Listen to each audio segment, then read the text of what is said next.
Hello everyone, welcome to my channel. तो movie की शुरुआत में हम देखते हैं एक स्पेस शटल एक्सप्लोरर को जो कि कमांड कर रहे हैं वेटरन एस्ट्रोनॉट मैट कोवल्स्की। ये अर्थ के ऑर्बिट में घूम रहा है और इसको सर्विस दे रहा है Hubble space telescope. Doctor Ryan Stone पहली बार आई हैं अपने स्पेस मिशन में, इसलिए उन्हें बहुत डर भी लग रहा है। उनका काम है यहाँ पे हार्डवेयर अपग्रेड करना हबल में। तो जब वो लोग स्पेस वॉक कर रहे होते हैं, मिशन कंट्रोल हाउसटोन से वार्निंग मिलती है उन्हें कि एक्सप्लोरर क्रू आप जल्दी से अंदर चले जाइए अपने स्टेशन के, क्योंकि रशियंस ने एक स्पाई सैटेलाइट को डिस्ट्रॉय किया है जिसकी वजह से बहुत सारा डेब्रिस उड़ रहा है। आपको जल्दी ही वापस रिटर्न करना पड़ेगा अर्थ को। पर तभी कम्युनिकेशन मिशन कंट्रोल से लॉस्ट हो जाता है और डेब्रिस बहुत ज़ोरों से आके कम्युनिकेशन सैटेलाइट्स में तोड़फोड़ मचाने लगता है। ये हाई स्पीड डेब्रिस स्ट्राइक करता है एक्सप्लोरर को और हबल को भी, जिसकी वजह से डॉक्टर स्टोन बहुत ज़ोरों से बस स्पेस में घूमने लगती है। कोल्स्की अपने मैन्ड मैन्यूवरिंग यूनिट से स्टोन को रेस्क्यू करने के लिए चले जाते हैं और वो लोग फिर रिटर्न करते हैं एक्सप्लोरर को अंदर, जहाँ वो देखते हैं कि शटल तो बहुत बुरी तरीके से डैमेज हो गया है और जितने भी रेस्ट क्रू थे तो सब मर चुके हैं। अब स्टोन और कोवल्स्की डिसाइड करते हैं कि हम अपने इस एमएमयू यूनिट की मदद से ही हम इंटरनेशनल स्पेस स्टेशन पे पहुंच सकते हैं, जो कि अर्थ के ऑर्बिट में ही घूम रहा है और यहाँ से लगभग 1450 किलोमीटर दूर है। कोवल्स्की एस्टिमेट करते हैं कि उनके पास सिर्फ 90 मिनट हैं दोबारा फिर से डेब्रिस के आने के लिए, क्योंकि वो भी ऑर्बिट में ही घूम रहे हैं तो फिर से वो आके उन्हें डरा सकता है डेब्रिस। जब वो आईएसएस की तरफ बढ़ते हैं तब वो दोनों डिस्कस करते हैं। तो स्टोन बताती है अपने घर के बारे में कि उसकी एक छोटी बेटी थी 4 साल की, जो कि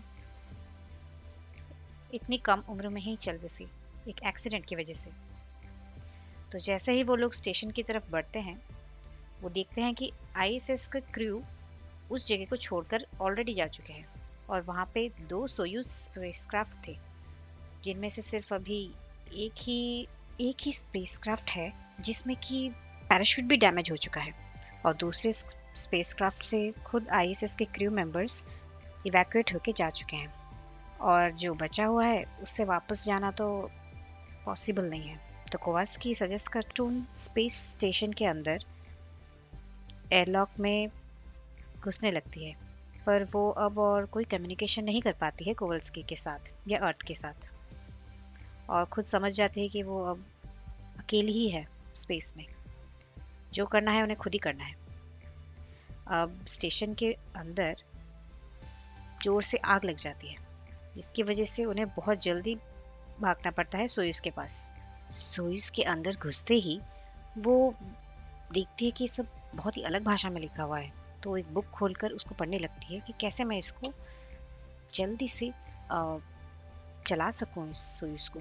पर जैसे ही वो उसको कुछ समझ कर चलानी शुरू करती है, तभी देखती है कि उनका जो पैराशूट है वो टैंगल्ड हो गया है, जिसकी वजह से वो जो स्पेसक्राफ्ट है वो निकल ही नहीं पा रहा है, पूरी तरीके से अटक गया है। अब बहुत लाखों कोशिशों के बाद भी वो निकलता ही नहीं है।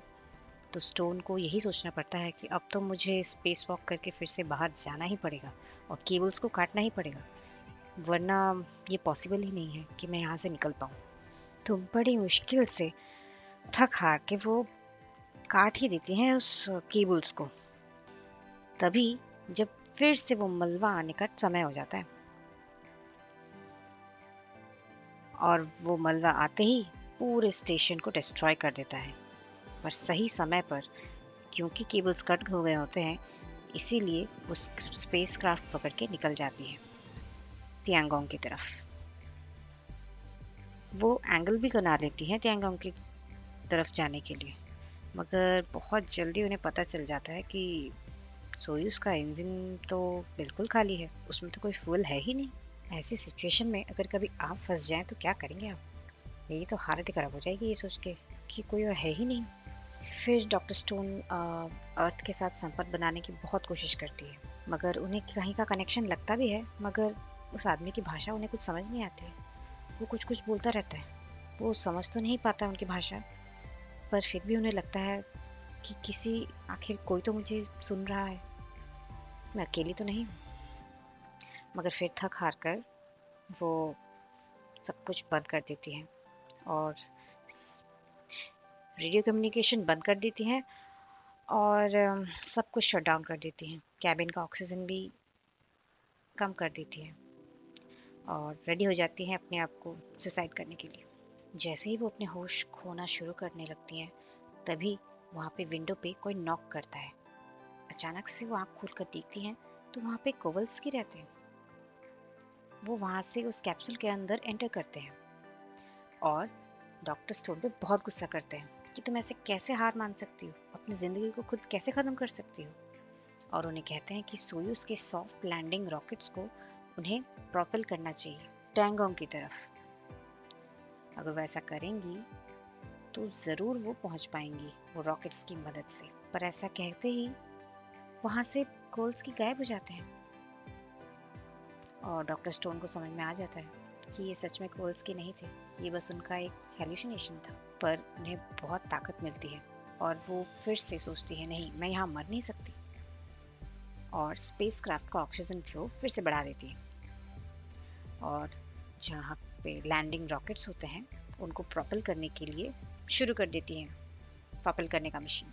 पर वो अब टैंगोंग में भी जाकर वहाँ पे स्पेसक्राफ्ट के साथ डॉक नहीं कर पाती, इसीलिए वो अपने आप को फिर से निकालती हैं सोयूज़ के अंदर से और एक फायर एक्सटिंग्विशर की मदद से एक थ्रस्ट देती हैं ताकि वो जल्दी से ट्रैवल कर पाएँ एक डी ऑर्बिटिंग टैंगोंग के साथ। स्टोन मैनेज करती हैं टैंगोंग के शिनज़ाओ कैप्सूल के अंदर एंटर करने। वो फिर से स्पेस वॉक करती हैं और उसके अंदर घुस जाती हैं। ये स्टेशन जस्ट एटमॉस्फेयर के अपर एटमॉस्फेयर में होता है। वहाँ से वो इस कैप्सूल को अनडॉक करती हैं और शिनज़ाओ कैप्सूल से वो री एंटर करती हैं एटमॉस्फेयर में, जो कि बहुत सक्सेसफुली हो जाता है। उसमें डैमेज आता है मगर फिर भी वो सक्सेसफुली आकर एक लेक में लैंड करता है। उसका पैराशूट भी समय पे खुल जाता है, जिसकी वजह से उसका लैंडिंग सही तरीके से हो जाता है। और तभी रेडियो कम्युनिकेशन से स्टोन को ये पता चलता है कि हाउसस्टोन से उन्हें ट्रैक कर दिया गया है और बहुत जल्द रेस्क्यू टीम आ रही है उन्हें बचाने के लिए। स्टोन अपना हैच खोलने की बहुत कोशिश करती है पर नहीं कर पाती क्योंकि पानी भरने लगता है उसमें।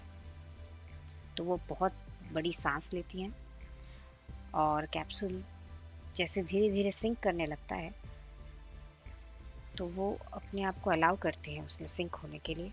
फिर वो उस हैच को खोलती हैं और अपने जो हैवी ड्रेस पहना है उसको खोलती हैं और धीरे धीरे ऊपर की तरफ स्विम करके आ जाती हैं। पर वो चल नहीं पा रही होती है क्योंकि इतने समय स्पेस पे रहने से चलना मुश्किल हो जाता है ग्रेविटी की वजह से। इसलिए वो क्रॉल करते हुए बीच पे आती हैं पर फिर धीरे धीरे खड़ी होकर चलने लगती है। और यहीं ख़त्म हो जाती है ये कहानी।